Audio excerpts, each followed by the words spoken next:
"You pathetic old fool, I'm only here for your money." The words hit me like a freight train, even though they were spoken in a whisper from the restaurant bathroom. I had followed Jessica to ask if she wanted dessert, but instead I discovered something that would shatter my world completely. "Girl, you should see this old fool," Jessica was saying into her phone, her voice dripping with contempt. "He actually thinks I'm in love with him, a 72-year-old construction worker who smells like motor oil and talks about the good old days. I can barely stand letting him touch me." I pressed myself against the wall outside the women's restroom, my heart pounding so hard I was sure the entire restaurant could hear it. This was Jessica, my Jessica, the woman I had been dating for 8 months, the woman I thought might become my second wife after losing my dear Helen 3 years ago. "But honey, the payoff is worth it," she continued. "This man has over $800,000 just sitting in his bank accounts, plus he owns a house worth at least $600,000 in Phoenix. He's loaded and he doesn't even know how to spend it properly. $800,000. The money I had saved over 45 years of construction work, living frugally, never taking vacations, always thinking about the future. Money I had been considering sharing with Jessica, maybe even putting her name on some accounts. Trust me, Linda, by Christmas I'll have him wrapped around my finger completely. He's already talking about marriage, can you believe it? A dried-up old man thinking a woman like me could actually love him. Their laughter echoed off the bathroom tiles like breaking glass. I had to grip the wall to keep from falling over. "Have you seen his hands?" Jessica continued. 40 years of construction work, they're like sandpaper. And his stories. Oh my God, the boring stories about building houses and the Korean War. I just nod and smile while planning how to spend his money. The Korean War. I had told her about my service, about watching my buddies die, about coming home to build a life with my hands because that's all I had. She had listened with what I thought was genuine interest, even tears in her eyes when I talked about losing my best friend Tommy to a sniper. All an act. All calculated manipulation. "So, what's the timeline?" the voice on her phone asked. "I'm thinking 6 more months. I'll move in with him after New Year's. He's already hinted about it. Once I'm living in that house and have access to his accounts, I can work on getting power of attorney. Old men love feeling needed, love feeling like they're protecting someone. Power of attorney. The legal document that would give her control over everything I had worked for my entire life. And then I wait for nature to take its course. He's 72 with high blood pressure and a weak heart. Could happen any time. And when it does, I'll be the grieving girlfriend who he left everything to. Maybe I'll even speed things along a little if he takes too long." Speed things along? Was she talking about murder? "Jessica, that's dark even for you. Linda, this isn't about feelings. This is business. Do you know how much money we're talking about? I could retire at 37 and never work again. I could travel the world, buy that condo in Miami, live like a queen. All I have to do is pretend to love a pathetic old man for a few more months." I had heard enough. My legs were shaking as I made my way back to our table, where Jessica would return in a few minutes and continue her performance. The woman who had been kissing me goodnight, holding my hand during movies, listening to my stories with apparent fascination. All lies. Every tender moment, every sweet word, every intimate gesture. It was all a carefully orchestrated con game. When Jessica returned to the table, her smile was as bright and loving as always. If I hadn't just heard her true feelings, I would never have suspected the depth of her deception. "Sorry about that, honey," Linda called with some drama about her boyfriend. "Honey." The endearment made my stomach turn. "Everything okay?" I managed to ask. "Oh, you know how women can be, always complications with men." She reached across the table and took my hand in both of hers. "I'm just grateful I found someone so stable and reliable. Stable and reliable. Code words for old and rich. You're very sweet, Jessica. I mean it, Robert. You make me feel so safe and protected. I've never had that before with anyone." The lies flowed from her lips like honey from a jar, sweet, smooth, and completely artificial. That night, as I lay in bed staring at the ceiling, I replayed every moment of our relationship through the lens of what I had discovered. How had I been so blind?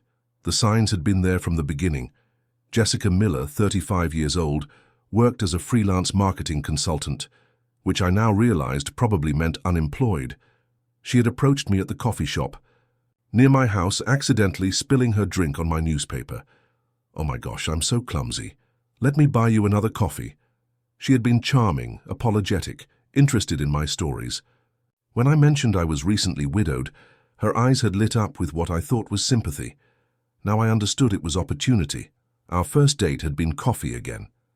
She had listened intently as I talked about Helen, my 40-year marriage, how lost I felt without her. Jessica had reached across the table and squeezed my hand. "You must have loved her very much. She was my whole world. I hope someday I can find a love like that." Even then, she was fishing for information about my finances, my property, my vulnerability.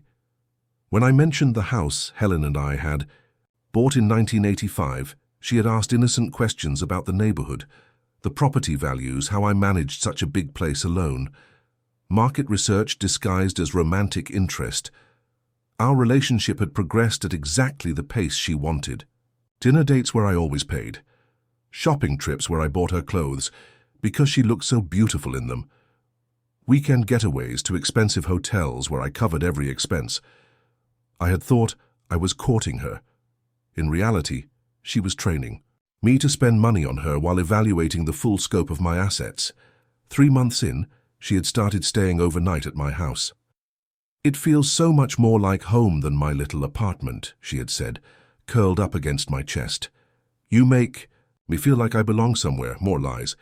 She was mapping out my house, learning my routines, figuring out where I kept important documents. I remembered finding her in my home office once, looking through papers on my desk. "Sorry, honey, I was looking for a pen to write down that restaurant recommendation you gave me." A pen. She had been photographing my bank statements with her phone. How many other times had she snooped through my private papers while I was showering or running errands? How much did she know about my finances, my will, my daily routine? The more I thought about it, the angrier I became. But this wasn't just rage. It was cold, calculated fury.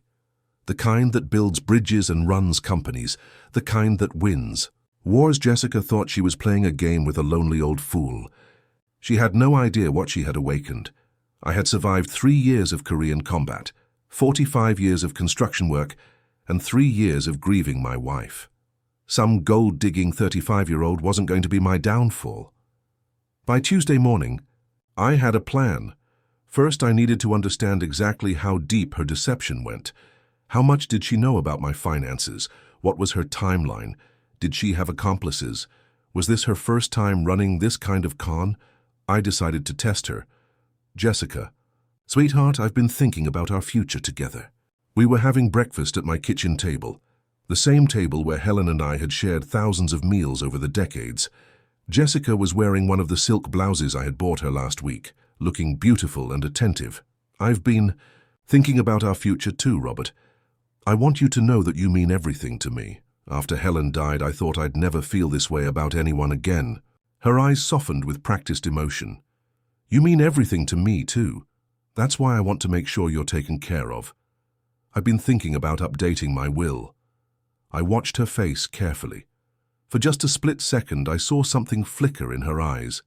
Excitement, calculation, hunger. Then her expression melted back into loving concern. "Oh, Robert, you don't need to worry about things like that. We have so much life ahead of us." "But I want to. You've brought so much joy back into my life. If something happened to me, I'd want to know you were provided for." Jessica leaned forward, taking my hands in hers. "That's incredibly generous, but I don't want to think about losing you. Can't we just focus on enjoying each day together?" Perfect response. Loving, selfless, completely fake. "Hey, of course, darling, but promise me you'll let me take care of you." "I promise," she whispered, bringing my weathered hand to her lips for a gentle kiss. "I love you so much, Robert." The lie tasted bitter in the air between us. That afternoon, while Jessica was at her marketing consultation, probably meeting with her partner in crime, Linda, I drove to my attorney's office. Marcus Webb had handled my legal affairs for 20 years. He was sharp, trustworthy, and had helped me navigate Helen's estate after her death. "Robert, good to see you. What brings you in today?" "Marcus, I need to tell you about a situation I've discovered, and I need your help to handle it properly." I told him everything. The overheard conversation, Jessica's deception, my suspicions about her true motives. Marcus listened with the professional attention I had come to trust over the years. Robert, this sounds like a classic romance scam, but with a long-term setup. These operations are becoming more sophisticated. What do you recommend? First, we protect your assets immediately. I'll help you move your liquid funds to accounts she can't access. Second, we gather evidence of her true intentions. And third, Marcus smiled grimly, we give her exactly what she's asking for, but not in the way she expects. What do you mean? Robert, how would you feel about becoming an actor for a few months? Do you think Robert should play along with Jessica's game? And what kind of trap do you think the attorney has in mind? Over the next 2 hours, Marcus and I developed a plan that would make Jessica's deception spectacularly backfire. But it would require patience, careful acting, and perfect timing. When I left Marcus's office that afternoon, I felt like a soldier heading into battle. Jessica thought she was hunting a defenseless old man. She was about to discover she was the prey. In what devious plan do Robert and his attorney have cooking? Will Jessica fall into their trap? Don't miss part 2 to see how this elderly man begins his perfect revenge against the woman trying to steal his life savings. Like and subscribe for more incredible stories of elderly justice. The actor's performance begins. 3 days after my devastating discovery at the restaurant, I sat across from attorney Marcus Webb in his mahogany-paneled office, watching him outline the most elaborate legal trap I had ever seen. Robert, what I'm proposing is complex, but it will give Jessica exactly what she's asking for: access to your money, while ensuring she can never actually steal it. Marcus spread documents across his desk like a general planning a military campaign. We're going to create a fake will, fake financial statements, and fake account access that will lead Jessica down a path she can't escape from. How does that work? We establish a paper trail that makes her believe she's succeeding, while actually documenting every step of her fraud. When she finally makes her move, we'll have ironclad evidence of attempted theft, fraud, and elder abuse. I studied the papers. Bank statements showing inflated account balances, investment portfolios that didn't exist, a will that left everything to Jessica. All carefully crafted fakes that would look real to someone without legal expertise. What about my real assets? Already protected. I've moved your actual money to secure accounts under a trust she'll never know about. Your house deed has been transferred to the trust as well. Jessica can't touch any of your real wealth, but she'll think she has access to everything. And if something goes wrong? Marcus opened another file. Private investigator Sarah Chen will be monitoring Jessica's activities. We'll document every lie, every manipulation attempt, every conversation with her accomplices. When this is over, she won't just face fraud charges. We'll destroy her credibility completely. The plan was brilliant, but it required me to become someone I had never been before, a master manipulator. Marcus, I've been honest my whole life. I don't know if I can lie convincingly for months. Robert, think about this. Jessica has been lying to you for 8 months. She's stolen your trust, your affection, your hope for companionship. All we're doing is giving her the rope to hang herself with. That evening, I returned home to find Jessica waiting in my living room, having used the key I had given her 2 months ago. She was wearing the red dress I had bought her for her birthday, looking stunning and completely fake. Robert, honey, how was your day? Now I knew what to listen for. The slight calculation in her voice when she asked about my daily activities. The way her eyes scanned for new information she could use against me. Productive day, actually. I met with my attorney about some financial planning. Her interest sharpened immediately, though she tried to hide it. Oh? Nothing serious, I hope. Just updating some documents. Getting older makes you think about the future. That's very responsible. Jessica moved closer, running her hand along my arm. I hope you know you can talk to me about anything. We're partners now. Partners. If only she knew how right she was about that. Over the next week, I began implementing Marcus's plan with theatrical precision. Every day brought new revelations about my wealth, carefully designed to feed Jessica's greed while documenting her responses. Sweetheart, my financial advisor called today. Apparently, my portfolio has grown more than I realized. We're looking at nearly $1.2 million in total assets. Jessica's eyes widened with barely concealed excitement. That's wonderful. Robert, you've worked so hard for everything you have. The funny thing is, I don't even know what to do with all this money. I never had kids. Helen and I lived simply. Maybe it's time to start enjoying it. You absolutely should enjoy it. Life's too short not to. The next day I escalated the performance. Jessica, I've been thinking about what you said, about enjoying life while we can. What did you have in mind? Well, my attorney suggested I might want to make some changes to my estate planning. Sure, the people I care about are taken care of. I watched her face carefully. The hunger in her eyes was becoming harder to hide. That sounds very thoughtful, but Robert, I don't want you making any big decisions because of me. But I want to. You've brought so much happiness back into my life. If something happened to me, I'd want to know you were secure. Jessica reached for my hand with practiced tenderness. Robert, just knowing you care about me is enough. I don't need anything else. The lies were getting easier for her. Practice makes perfect, I supposed. Actually, I've already started the E. Process. Marcus is drafting a new will that leaves everything to you. For a split second, Jessica's mask slipped completely. I saw raw triumph flash across her face before she quickly covered it with shock and protest. Robert, no, that's too much. I can't accept that. Nonsense. You're the best thing that's happened to me in years.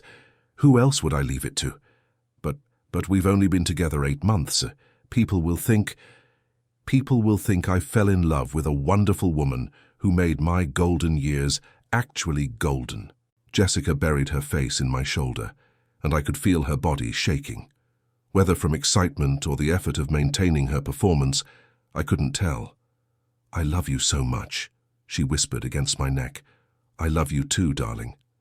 The lie tasted like ash in my mouth, but it was necessary. That night, while Jessica was in the shower, I activated the recording app on my phone and left it running on the kitchen counter. Within minutes of her finishing her shower, her phone rang. Linda? Girl, you're not going to believe this. I positioned myself just outside the kitchen, close enough to hear every word. He's changing his will to leave me everything. Everything, Linda. We're talking over $1 million plus a house worth $600,000. I'm going to be rich. When does this happen? He said his lawyer is drafting it now. Should be ready to sign next week. God, Linda, I can barely contain myself. This pathetic old man is just handing me his entire life's work. What about after he signs? How long do you wait? Jessica's voice dropped to a conspiratorial whisper. Not long. Robert's health isn't great. High blood pressure, weak heart. I've been researching his medications online. Did you know that if someone with his condition suddenly stopped taking their heart medication, it could cause a fatal heart attack within days? My blood ran cold. She wasn't just planning to wait for natural death, she was planning to cause it. Jessica, that's murder. It's not murder if it looks natural. Elderly men die of heart attacks all the time. And if I'm his loving girlfriend, who just inherited everything, who's going to question it? You've really thought this through. I've been planning this for a year, Linda. I researched wealthy widowers in Phoenix, found Robert through social media, learned everything about him before we ever accidentally met at that coffee shop. This isn't luck. This is strategy. She had been stalking me like prey for an entire year before making contact. What about feelings? Do you feel anything for him at all? Jessica laughed, cold and sharp. Feelings? Linda, this man is old enough to be my grandfather. His skin is like leather. His stories are boring and he smells like sawdust half the time. The only feeling I have for him is disgust. But disgust fades when you're looking at 7 figures in inheritance money. I gripped the doorframe to keep from shaking with rage. Every tender moment, every intimate conversation, every time she had made me feel like I mattered to someone again. It was all performance art by a sociopath. So what's the timeline now? We'll get signed next week. Then I move in permanently. He's already asked me to. Once I'm living here and have established myself as his primary caregiver, I start adjusting his medication routine. Maybe a month after that, Robert Thompson has a peaceful heart attack in his sleep. And you inherit everything, every penny. By summer, I'll be living in Miami, driving a Porsche, and never thinking about this boring old bastard again. I had heard enough. I retrieved my phone and checked the recording. Crystal clear audio of Jessica planning my murder for inheritance money. Phase 1 was complete. Now I needed to accelerate her timeline and force her to make mistakes. The next morning I called Jessica early. "Darling, I have wonderful news. Marcus called last night. The new will is ready for signing. Can you meet me at his office this afternoon?" "This afternoon? That seems fast." "Well, at my age, you never know what tomorrow might bring. I want to make sure you're protected as soon as possible." I could practically hear her heart racing through the phone. "Of course, Robert. I'll be there. Wear something nice, sweetheart. This is an important day for us." After hanging up, I called Marcus. She took the bait. "This afternoon we spring the first part of the trap. Are you ready for this, Robert? Once we start, there's no going back. Marcus, this woman has been planning to murder me for my money. I'm not just ready, I'm looking forward to it." That afternoon at 2 p.m., Jessica arrived at Marcus's office looking stunning in a navy blue dress that had cost me $400. Her performance was flawless: nervous excitement, humble gratitude, loving concern for my welfare. "Mr. Webb, thank you so much for making this happen. Robert means the world to me." "Of course, Ms. Miller. Robert has told me how much you mean to him as well." Marcus opened the folder containing the fake will, a document that looked completely authentic, but was actually worthless. "Now, Robert, this is a substantial bequest. Your entire estate, valued at approximately $1.4 million, will transfer to Jessica upon your death." Jessica's eyes lit up at the inflated figure, but she quickly composed herself. "Robert, this is so generous. Are you absolutely sure?"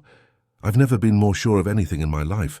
I signed the fake will with a flourish, watched Jessica witness the signature with barely contained excitement, and observed Marcus notarize the worthless document with professional solemnity. "Congratulations," Marcus said, shaking both our hands. "You're now legally protected, Jessica, should anything happen to Robert." "Thank you so much. I hope that day is very far in the future. Such a good actress." That evening, Jessica's demeanor changed completely. She was more affectionate, more attentive, more eager to please than she had ever been. Now that she thought she had secured her inheritance, she was accelerating toward the final phase of her plan. "Robert, I've been thinking about what you said, about moving in together permanently. Have you decided? I think it's time. Why wait? We love each other, and I want to be here to take care of you properly, take care of me properly." Code words for monitoring my medication and planning my convenient death.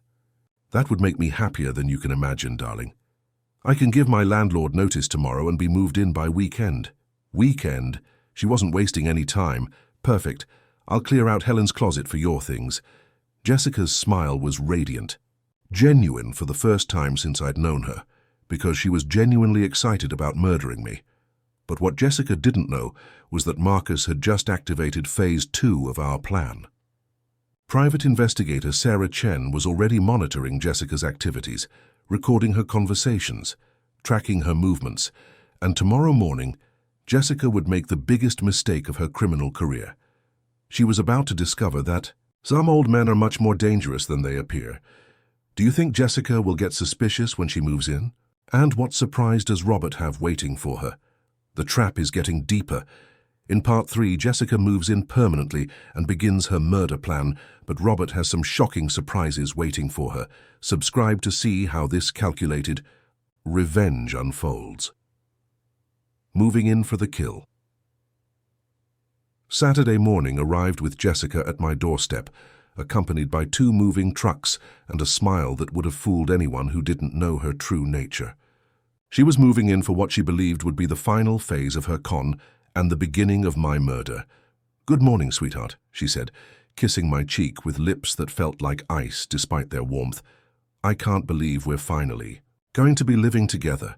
"I can't believe it either, darling." I watched as the movers carried box after box of her belongings into my house, the house Helen and I had filled with 40 years of memories. Jessica directed them with the authority of someone who already considered herself the owner. "Your bedroom furniture should go upstairs," she told the movers. The dining room table can go in storage, then we won't need to. Storage.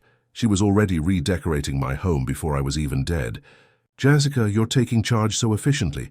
I love seeing you make yourself at home. I just want everything to be perfect for us. Perfect for us. Perfect for her once I was gone. As the movers worked, I noticed Jessica paying particular attention to my home office. She lingered there longer than necessary, examining the desk where I kept my financial documents, the filing cabinets where important papers were stored. Robert, you have so many files in here. Don't you think we should organize them better? That's a wonderful idea. Maybe you could help me sort through everything. I'd be happy to. We should know where all the important documents are, just in case something happens. Just in case something happens. Like when she murders me next month. That evening, after the movers left, Jessica cooked dinner with ingredients she had bought.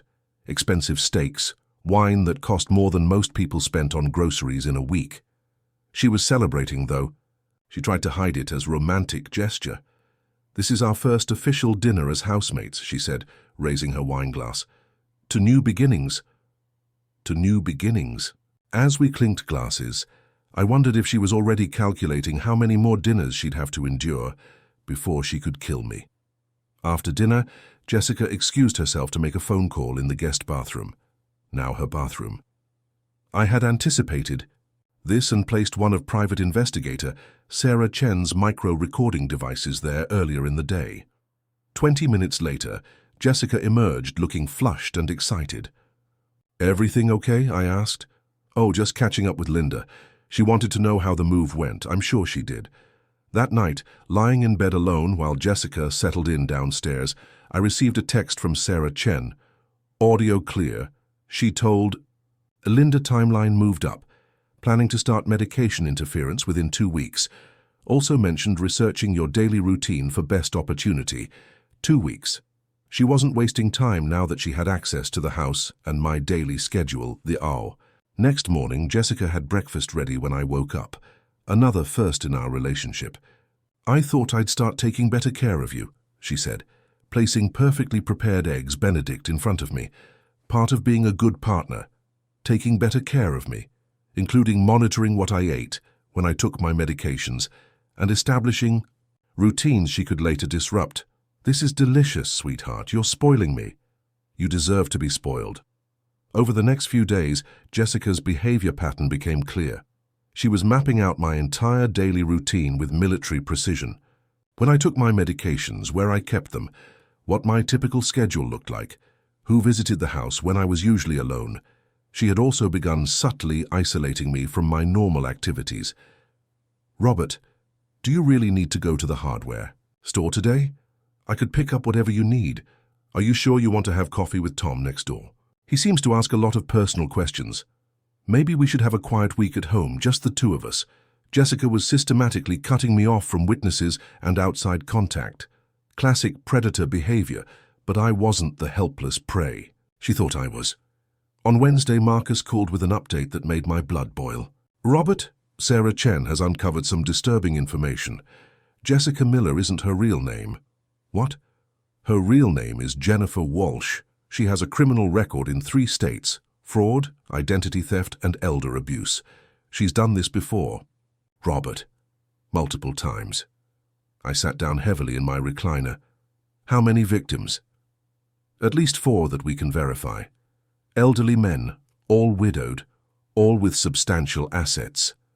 2 died under suspicious circumstances, while Jennifer was involved in their lives. 2 men were dead because of her. 2 lonely widowers who had thought they found love in their golden years, only to find a predator instead. What happened to the other 2? One survived but lost everything. She cleaned out his accounts before disappearing. The other figured out her game and she vanished before completing the con. She's been evading law enforcement for 2 years, so I'm not her first victim. Robert, you're potentially her 5th, but this time she picked the wrong target." That afternoon, while Jessica was out shopping for groceries, I met with Detective Michael Rodriguez, who had been briefed on our operation by Marcus. "Mr. Thompson, what we have here is a serial predator who targets elderly men. The FBI has been tracking Jennifer Walsh for 18 months. FBI? Interstate fraud, multiple suspicious deaths, identity theft. This woman is looking at federal charges that could put her away for life, but we need to catch her in the act. What do you need from me? Keep doing exactly what you're doing. Let her believe her plan is working. We'll document everything. The fake identity, the inheritance scam, the medication tampering when she starts it. When we move in for the arrest, it will be airtight. How dangerous is this? She's planning to kill me in 2 weeks. Detective Rodriguez leaned forward. Mr. Thompson will have surveillance on your house 24/7. The moment she makes any move against you, we intervene. But the longer she believes she's succeeding, the more evidence we gather against her. That evening, Jessica returned home with shopping bags and a smile that no longer fooled me. I bought ingredients to make your favorite pot roast tomorrow night. That sounds wonderful. And I picked up some new organizational supplies. I thought we could tackle your office this weekend, sort through all those papers, sort through my financial documents, learn about accounts she didn't know existed, figure out exactly how much money she was stealing. I'd appreciate the help. Friday night, Jessica made the pot roast as promised. As we ate dinner, she brought up the topic I had been expecting. Robert, I've noticed you take quite a few medications. It must be hard keeping track of them all. It is getting more difficult. Sometimes I forget if I've taken them or not. What if I helped you with that? I could organize them into one of those weekly pill dispensers, maybe even set reminders. On your phone. She wanted control of my medications, the murder weapon of choice for serial killers targeting the elderly. Would you do that for me? That would be such a relief. Of course. I want to make sure you stay healthy and strong for many years to come. Many years. She was planning to kill me within 2 weeks. You're an angel, Jessica. I don't know what I did to deserve you. You didn't have to do anything, Robert. Love isn't about deserving. Love. The word sounded obscene coming from the mouth of someone planning my murder. That night, as Jessica organized my medications in the bathroom, I listened to her humming softly, probably calculating dosages and timing. She had no idea that every move she made was being recorded by hidden cameras installed by Sarah Chen's team. She also had no idea that the medications she was handling were placebos I had substituted earlier. My real medications were safely hidden in my workshop, where I took them each morning before she woke up. Sunday morning brought Jessica's first attempt at taking control.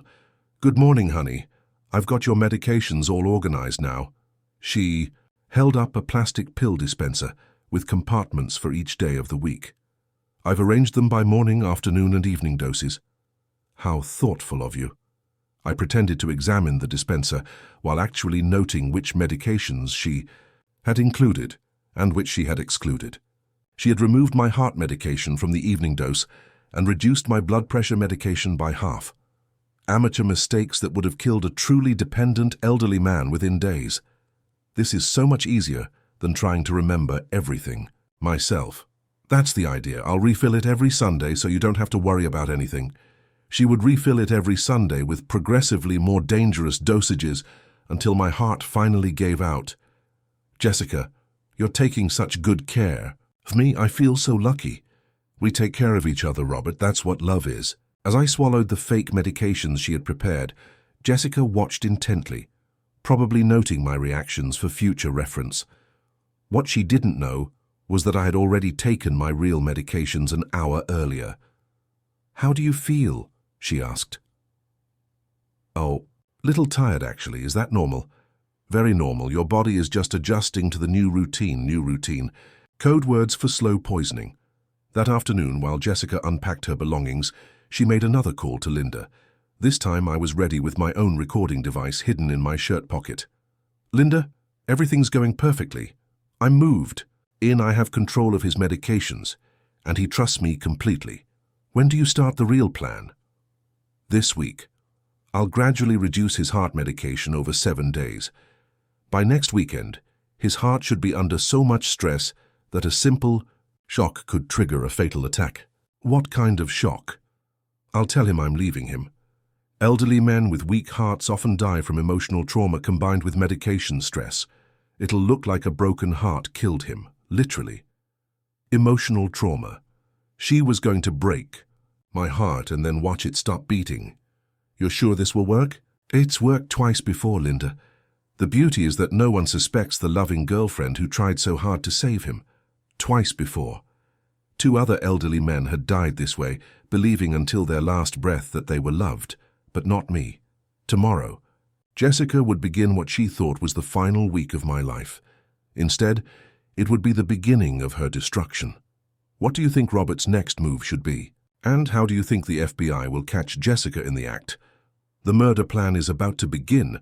In Part 4, Jessica starts tampering with Robert's medications while he pretends to be getting sicker. Will the elderly man's acting be convincing? Enough to fool a serial killer? Don't miss the incredible conclusion. The murder plan begins. Monday morning began Jessica's systematic attempt to kill me. I watched from my bedroom window as she prepared my daily medication dispenser in the kitchen below, carefully removing pills and replacing them with lookalikes she had ordered online. She thought she was so clever, but 45 years of managing construction crews had taught me to notice when people were trying to deceive me. Every movement was calculated, every gesture practiced. "Good morning, sweetheart," Jessica called up the stairs. "Your breakfast and medications are ready." I came downstairs slowly, playing the role of a trusting elderly man who had no idea his loving girlfriend was about to start poisoning him. "You're so good to me, Jessica. I don't know how I managed before you moved in. That's what I'm here for, to take care of you properly." She handed me the pill dispenser with a smile that would have melted my heart a week ago. Now it made my skin crawl. "I've reorganized everything to make it easier for you. Morning pills with breakfast, afternoon pills with lunch, evening pills with dinner. Simple and systematic, simple and deadly." I dry swallowed each pill, making sure Jessica watched me consume what she believed were reduced doses of my heart medication. What she didn't know was that I had taken my real medications at 5 a.m., safely hidden in my workshop, where she never went. "How do you feel?" she asked, studying my face for signs of the cardiovascular stress she was trying to induce. A little lightheaded, actually, but probably just tired. Her eyes lit up with barely concealed satisfaction. "Maybe you should take it easy today. No heavy activities." That's probably wise. As the week progressed, Jessica's murder plan became more aggressive. She reduced my medication doses further each day, while increasing her surveillance of my condition. She checked my pulse constantly, monitored my breathing during afternoon naps, and asked detailed questions about any discomfort I experienced. "Robert, you seem to be having some trouble sleeping lately. Are you having any chest pain? Shortness? Go of breath? A little, but nothing serious. Maybe we should call Dr. Martinez." No, I don't want to bother him over minor aches and pains." Jessica's smile was predatory. "Of course, we shouldn't worry the doctor unless it's really necessary. Unless it's really necessary." Like when I was dying from the heart attack she was trying to cause. Wednesday evening brought a phone conversation that chilled my blood. Jessica thought I was napping in my recliner, but I was wide awake and listening to every word she whispered in the kitchen. "Linda, it's working faster than I expected. He's showing signs of cardiac stress already. Pale complexion, fatigue, occasional dizziness. How much longer? Maybe a week. I've reduced his heart medication by 60% and his blood pressure medication by 40%. His cardiovascular system is under tremendous stress. What's the final trigger? I'm going to tell him I'm leaving him, that I found someone younger, that I can't handle being with an old man anymore. The emotional shock combined with his compromised heart should trigger a fatal attack within minutes. And if it doesn't work, then I'll call 911 crying about finding him collapsed and let the hospital finish what I started. Either way, by next Friday, Robert Thompson will be dead and I'll inherit $1.4 million. Next Friday, she had scheduled my death like a business appointment. What about suspicion? Who's going to suspect anything? I'll be the devoted girlfriend who tried everything to save him. I'll even suggest an autopsy to show I have nothing to hide. They won't find anything unusual since he'll die of natural cardiac failure. Natural cardiac failure caused by systematic medication tampering and emotional trauma. You've really perfected this system. Practice makes perfect, Linda. By the time I'm 40, I'll have enough money to retire to Europe and never work again. By the time she was 40, she planned to have murdered her way to early retirement, but Jennifer Walsh had made one fatal mistake. She had chosen a victim who fought back. Thursday morning, I received the green light from Marcus and Detective Rodriguez. The FBI surveillance team was in position. The recording evidence was overwhelming, and it was time to spring the trap. I called Jessica into the living room after breakfast. "Darling, I need to tell you something important." "What is it?" She sat down beside me on the couch, taking my hand with fake concern. "I've been having some troubling symptoms lately. Chest pain, shortness of breath, dizziness. I think I need to go to the hospital." Jennifer's eyes flashed with alarm, not for my welfare, but because I was threatening to seek medical attention. Before her plan was complete, "Oh, Robert, you're probably just stressed from all the changes lately. Moving in together is a big adjustment. Maybe you just need rest." "I don't know, Jessica. These symptoms feel serious. Tell you what, let's see how you feel tomorrow.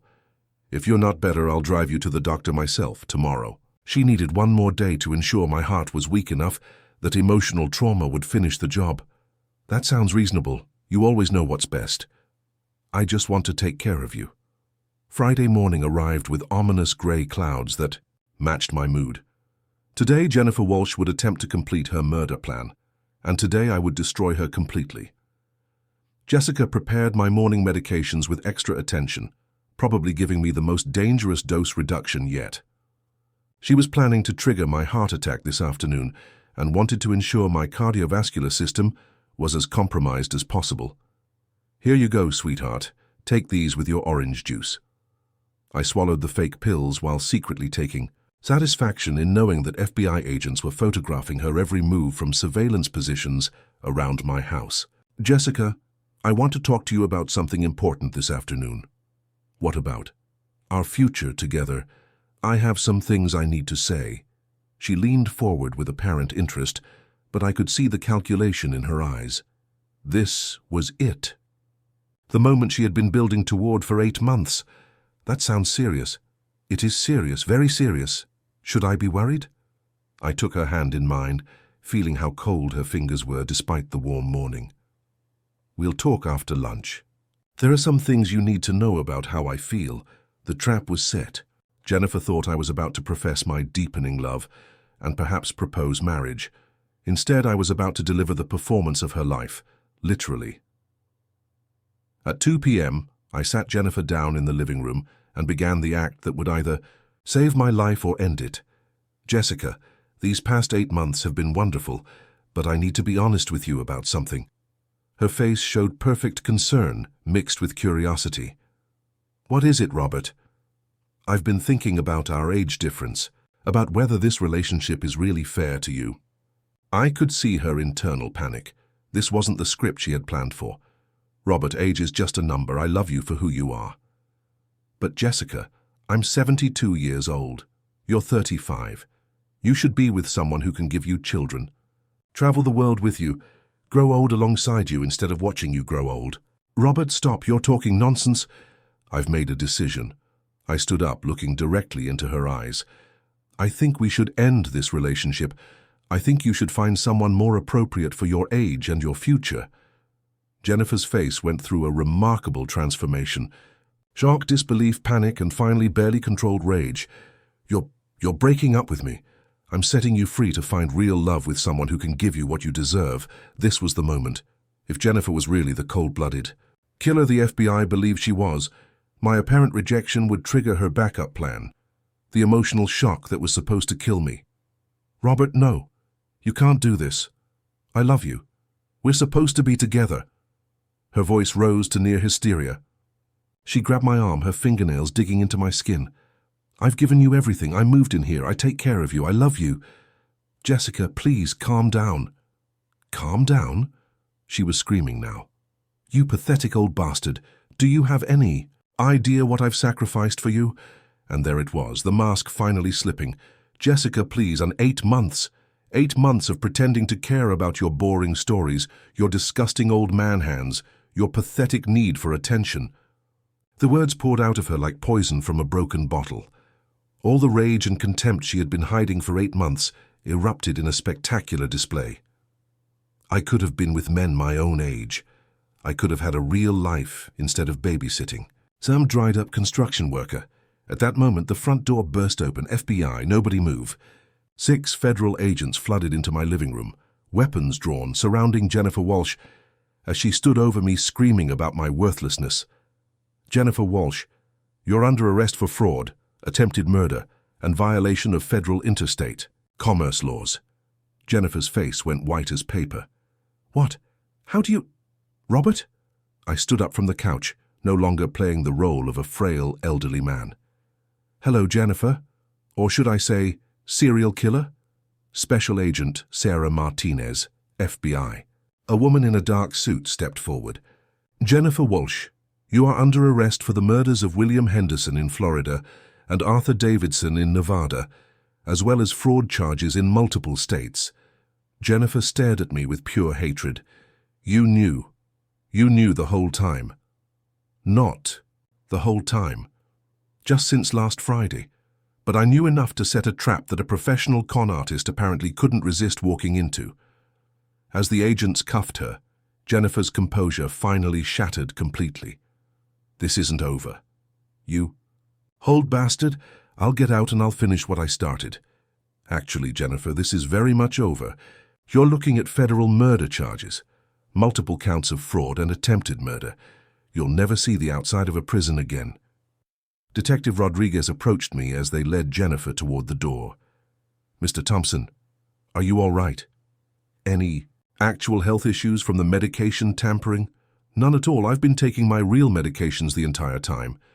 And the emotional confrontation just now, I smiled for the first time in weeks. Detective, I'm an actor who just gave the performance of his lifetime. As they dragged Jennifer Walsh away, still screaming threats and accusations, I felt a weight lift from my shoulders that I hadn't even realized was there. 8 months of deception was finally over, but the story was far from finished. What do you think will happen to Jennifer Walsh, and what surprises does Robert still have in store? Justice is finally being served. But wait until you see what happens next in Part 5, the final confrontation and the shocking truth about Jennifer's other victims. Subscribe now so you don't miss the incredible conclusion of this revenge story. The Final Judgment, 6 months. After Jennifer Walsh's arrest, I sat in the federal courthouse in Phoenix, watching the woman who had tried to murder me for my money face the consequences of her crimes. The courtroom was packed, not just with law enforcement and legal teams, but with families of her other victims who had traveled from across the country to see justice served. Judge Patricia Harrison was a stern woman in her 60s who had built her career prosecuting white-collar criminals. She had no patience for predators who targeted vulnerable elderly people. Ms. Walsh, Judge Harrison's voice cut through the courtroom silence, you have been found guilty on 17 federal charges, including murder in the first degree, attempted murder, fraud, identity theft, and elder abuse. Before I pronounce sentence, is there anything you wish to say? Jennifer stood at the defendant's table in an orange prison jumpsuit, a far cry from the elegant dresses I had bought her during our relationship. Her attorney had advised her to show remorse, to apologize to the victims' families, to demonstrate that she understood the gravity of her crimes.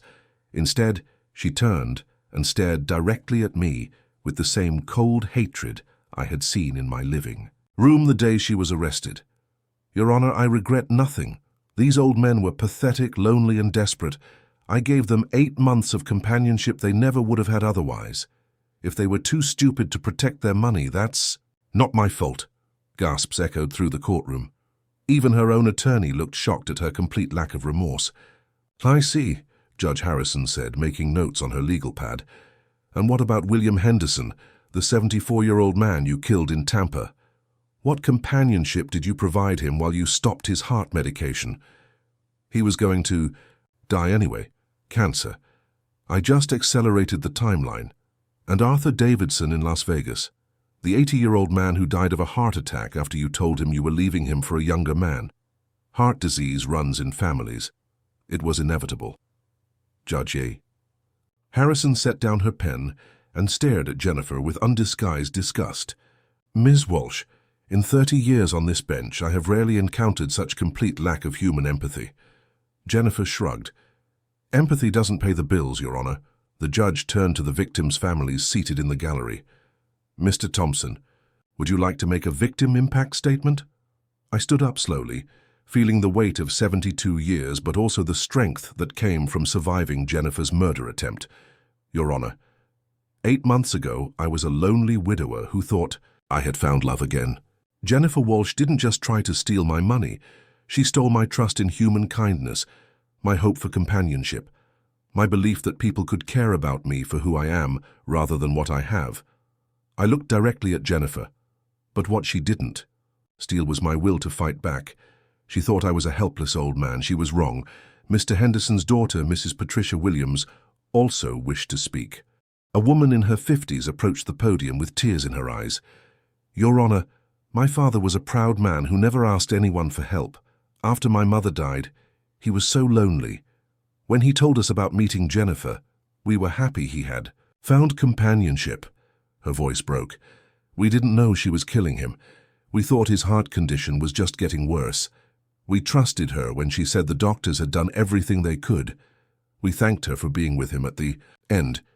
What would you like the court to know about your father? Dad built houses his whole life. He was a simple man who believed in helping people. He taught me that love means taking care of each other. Jennifer took that beautiful belief and used it to murder him. When the victim statements concluded, Judge Harrison delivered her sentence. Jennifer Walsh, you are a predator who specifically targets the most vulnerable members of our society. You have shown no remorse, no empathy, and no recognition of the humanity of your victims. The courtroom was silent, except for the sound of the court reporter's keyboard. On the charge of murder in the first degree of William Henderson, I sentence you to life in prison without possibility of parole. On the charge of murder in the first degree of Arthur Davidson, I sentence you to life in prison without possibility of parole, to be served consecutively. Jennifer's face finally showed emotion, shock and fear as the reality hit her.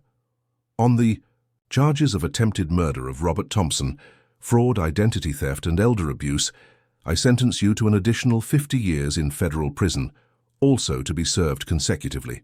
The math was simple. Jennifer Walsh would die in prison just as she had planned for her victims to die. Furthermore, Judge Harrison continued, you are ordered to pay restitution of $2.3 million to the families of your victims, though I doubt you possess assets sufficient to satisfy even a fraction of this judgment. As the bailiffs led Jennifer away, she turned back to look at me one final time. You won this round, old man, but you're still going to die alone and forgotten. I smiled calmly. Maybe so, Jennifer, but I'll die free, knowing that justice was served. After the trial, I found myself standing outside the courthouse with Patricia Williams, both of us processing what we had just witnessed. Mr. Thompson, thank you for stopping her. If you hadn't fought back, there would have been more victims. I'm sorry about your father, Patricia. He didn't deserve what happened to him. None of you did. She handed me a business card. I've started a support group for families affected by elder fraud. If you're ever interested, I might be. Thank you. That evening I returned to my house in Phoenix, the house that Jennifer had planned to inherit and sell. Detective Rodriguez had called earlier to inform me that the FBI had recovered over $400,000 from Jennifer's various bank accounts, money stolen from previous victims. It would be returned to the families. I poured myself a glass of the whiskey. Helen and I used to share on special occasions and sat in my recliner thinking about the past 8 months. Had I learned anything from this experience? Yes. I had learned that loneliness makes people vulnerable to predators who know exactly which emotional buttons to push. But I had also learned that age doesn't make you helpless. Experience, wisdom, and a good legal team can level any playing field. My phone rang around 8 p.m. It was Tommy Morrison, my neighbor who had become a good friend over the past few months. Robert, I saw the news about the sentencing. How are you holding up? Better than expected, Tommy. Justice was served. Listen, a few of us neighbors were talking. We know this whole thing was traumatic and we don't want you feeling isolated. How about joining us for poker night this Thursday? I'd like that very much. Great, and Robert, we're proud of how you handled this. That took real courage. Courage. I hadn't thought of it that way, but maybe Tommy was right. Over the next few weeks, I began rebuilding my social life on a foundation of genuine friendships rather than romantic illusions. Tommy introduced me to his weekly poker group, 6 retired. Men who met to play cards, tell stories, and keep each other company. None of them wanted my money. They just wanted friendship, which turned out to be much more valuable than anything Jennifer could have stolen. I also followed up on Patricia Williams' suggestion and attended a meeting of the Elder Fraud Survivors Group. Hearing other people's stories made me realize how common this type of crime had become, and how lucky I was to have survived with my assets intact. The important thing to remember, the group facilitator said, is that being targeted doesn't mean you were stupid or weak. These criminals are professionals who study psychology and know exactly how to manipulate emotions. 3 months after the trial, I received an unexpected visitor. Marcus Webb called to say that a young woman named Lisa Walsh wanted to meet with me. Walsh? As in Jennifer Walsh. Her daughter, actually. She wants to apologize for her mother's actions. I agreed to meet her at a coffee shop downtown. Ironically, the same coffee shop where Jennifer had first approached me with her fake spilled drink. Lisa was 22, blonde like her mother, but with kind eyes that seemed genuine. She sat across from me nervously, clutching a cup of coffee she wasn't drinking. "Mr. Thompson, I don't even know where to begin. I'm so sorry for what my mother did to you and all those other people." "You don't need to apologize for her actions, Lisa." "I do, though, because I knew something was wrong with her and I didn't do anything about it." She pulled out her phone and showed me text messages from her mother over the years. Messages about stupid old men and easy money and retirement. Plans funded by geriatric morons. I thought she was just being cruel and greedy. I didn't know she was actually killing people until the FBI arrested her. "What do you want from me, Lisa?" "Nothing. I just wanted you to know that not everyone in my family is like her. And I wanted to ask if there's anything I can do to help the other victims' families. I studied this young woman, who seemed genuinely remorseful about crimes she hadn't committed. Actually, there is something you can do. Anything. The FBI is developing educational programs to help elderly people recognize romance scams. Your insight into how your mother operated could save lives. I'll do whatever it takes to make sure she never hurts anyone again." 6 months later, Lisa Walsh Martinez had become one of the FBI's most effective consultants on romance fraud targeting elderly victims. She had helped create educational programs that were being used nationwide to protect vulnerable seniors. As for me, I was doing better than I had since Helen died. The poker group had become like family. I was volunteering at the local senior center, and I'd even started dating again, though much more carefully this time. Margaret Chen, a 70-year-old retired teacher I met through the senior center, was nothing like Jennifer. She had her own house, her own money, her own life. She wanted companionship, not financial support. We enjoyed each other's company without any hidden agendas. "You know what I love about you, Robert," Margaret said, one evening as we watched the sunset from my back porch. "What's that?" "You treat me like a person, not like a checkbook. You are a person, Margaret, a wonderful person. Your wife Helen must have been very special to have raised such a good man." "She was, but she's gone, and life goes on. I'm learning that it's possible to honor her memory while still being open to new experiences." That's very wise. As I write this, it's been 2 years since Jennifer Walsh tried to murder me for my inheritance. She's serving her life sentences in federal prison and will never be eligible for parole. I'm 74 now, healthy, surrounded by genuine friends, and in a relationship built on mutual respect rather than financial manipulation. The money Jennifer tried to steal is still sitting safely in my accounts, but now I'm using it for better purposes, supporting elder fraud prevention programs, helping other victims recover from financial abuse, and enjoying the retirement I worked 45 years to earn. Sometimes I think about what Jennifer said in court, that I would die alone and forgotten. She was wrong about that, just like she was wrong about everything else. I'm surrounded by people who care about me for who I am, not what I have, and when my time does come, it will be natural, peaceful, and on my own terms. Jennifer Walsh thought she could take everything from me. Instead, she gave me something valuable, The knowledge that I'm strong enough to fight back against anyone who tries to victimize me, and that's a lesson worth more than any amount of money. The old wolf still has teeth, and he's not afraid to use them. What an incredible story of survival, justice, and finding real love after betrayal. Robert proved that age is just a number when it comes to intelligence and strength. If you enjoyed this story of elderly justice, please like this video and subscribe to Anger of the Elderly for more amazing tales of seniors who refuse to be victims. Share your thoughts in the comments. Have you or anyone you know ever been targeted by romance scams? Remember, predators count on us staying silent. Share these stories to help protect others.